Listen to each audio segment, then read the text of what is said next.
Hi everyone, welcome back to my channel. Welcome back to yet another video. Thank you so much for tuning in. Very much welcome.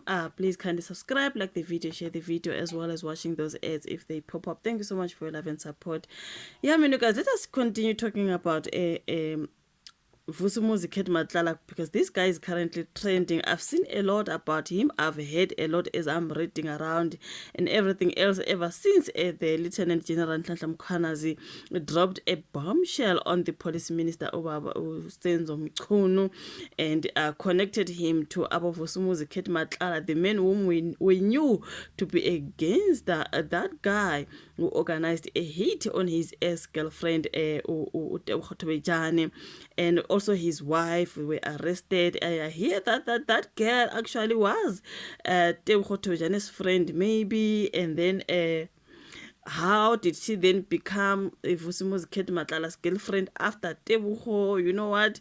And she didn't like Tebogo. She tried by all means to change to look like Tebogo to impress Vusumuzi Cat Matlala. On that particular story that I read, allegedly, that's if it's true. The Cat Matlala's wife actually knew Tebogo Tobejane and was jealous of Tebogo Tobejane. She is the one who said to the man, let us get rid of her, allegedly. According to somewhere where I read by Ukwena Molikwa, it was just something else that I read there. I wanted to do a video on it. I'm like, yo, all this information that is here, like, I'm a lawsuit and all the things that were there on this guy Vusumuzi Cat Matlala and his wife and what they've done and Tontoni. Now the fact that the MamK's name comes up when they're talking about Vusumuzi Cat Matlala, I'm like, MamKize, Mama MamKize. Like, honestly, you guys, like I'm in shook, okay? I'm in shook. I'm like, MamK's name comes up when it comes to Babu Senzo Mchunu and Vusumuzi Cat Matlala and all those dealings and the shenanigans and everything. MamKize is packed inside. I'm like,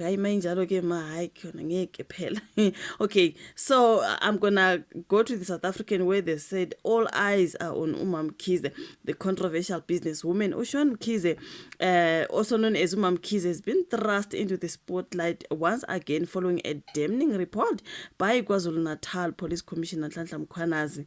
So now many South Africans are connecting the dots about the flamboyant woman's sketchy past, which includes bribery, corruption, and tax invasion. We've heard and we've seen, we've read a lot of things about MamKize and SARS, right? She's going through a lot because of that SARS debt, where they are selling everything of MamKize, her vehicles, everything they are SARS is selling so that they get paid. I think it's 37 million in debt that MamKize owes to SARS. So what do I batati mot or nani commission they are selling so that their money don't own. Some are even calling out the reality TV star and former PSL club boss for being allegedly linked to the assassination attempt of a SARS official. I've seen this. There's a SARS official who was investigating these high profile cases, MamKize and the SARS Tontoni, and then that particular person was unalived. They are like, so if MamKize is linked to Abo Vusumuzi Matlala, I mean, they are connecting the dots. Not me, hey. It's written here, okay? Now they are saying that man, that SARS official was investigating her case of MamKize. So MamKize now in the spotlight. South Africa pinpointing past comments on Monday 7 July. MamKize topped the ex-trends list after case and Police Commissioner Nhlanhla Mkhwanazi and Police Portfolio Committee Chairperson linked her relations to alleged corrupt businessmen of Vusumuzi Cat Matlala and the Minister of Police Senzo Mchunu, who has been accused of the ties to the underworld. There's someone on Twitter was saying MamKize actually admitted to have collaborated with the construction mafias. Now that explains her proximity with the convicted Vusumuzi Cat Matlala. In August last year, MamKize, the CEO of the Zikhulise Group, which deals in the construction, cleaning, maintenance, and transport sectors, confessed to collaborating with construction mafia. Speaking to SABC from a women in construction event in Durban, she said, as much as their construction construction mafias, it is very important to collaborate. I've been in the industry for more than 20 years with the construction mafia involved. That's what she said. But what I do is I sit down with them. It's a cry for help. You need to understand what they need and collaborate. What I've done it, I've built quite a lot of people that are coming from construction mafias, which I call business forums. She continued that they've never given me problems. We must look at them as enemies. We must listen, hear them out, and meet each other halfway. Maybe they were trying to say we mustn't look at them as enemies. We must listen, hear them out, and meet each other halfway. That's how I've done it.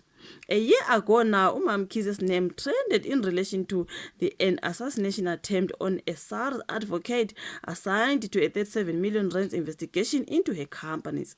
In a statement, SARS revealed that Coreth Nodu, was shot 3 times in her car after she arrived at her hotel in Umhlanga, Durban.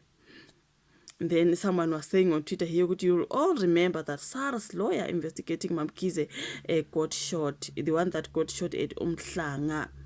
You know what I mean? And then there's Newsroom Africa saying Police Portfolio Committee chairperson Ian Cameron says a cage of firearms illegally kept at Shawn Mamkhize's home in Durban belonged to this Vusumuzi Cat Matlala, the alleged associate of Police Minister Usenzo Mchunu. Now, Commissioner Edward Skiswetter said the shooting was a deliberate assassination attempt on their official who had been investigating a high-profile cases. According to Eyewitness News, this included MamKhize's unpaid taxes saga. A few months earlier, MamKhize appeared in an interview with Carte Blanche, which she later stormed out of.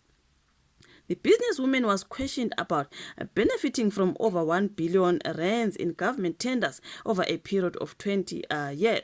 However, MamKhize denied that any of her business had materialized from her political connections, particularly from her late mom, Florence Mkhize, an ANC stalwart. She said, "Why can't people look at me as a young black woman who has worked very hard, who has pushed boundaries and opened doors?" She added, "I will never entertain the noise of the world. I live in my own world with my own rules." When asked why she had evaded tax amid a luxurious lifestyle, the 49-year-old seemingly became defensive. "Now, tax matters are personal. I don't have to divulge what my problems were." Now, yonke into corruption, fraud, and the bribery charges and everything. Last year, MamKhize now was slapped with a 37 million rand tax bill relating to her business empire. As a result, SARS filed a court application to seize 13 high-end vehicles owned by Shandi Trust and the Royal AM Football Club, of which the reality TV star holds a majority stake. The cars have since been auctioned off. Okay, the publication added that MamKhize was also ordered to pay 12 million rands in her personal capacity to SARS. MamKhize has been linked to alleged ties with criminally accused Vusumuzi Cat Matlala and Minister of Police Usenzo Mchunu. There's just a whole lot on MamKhize. I'm like, yo, guys, like, honestly, but this explains everything. I'm like, MamKhize, yo, guys, like, honestly, this is just a whole lot. Guys, say your thoughts in the comment section. This is here on the South African, even though the story is everywhere, but I chose to come and read it from here. You guys, there's just a whole lot that is coming up ever since the Lieutenant General Nhlanhla Mkhwanazi have said a whole lot and exposed the people, especially the Minister of Police. Your thoughts in the comment section. Like the video, subscribe, share. We'll meet again on my next one.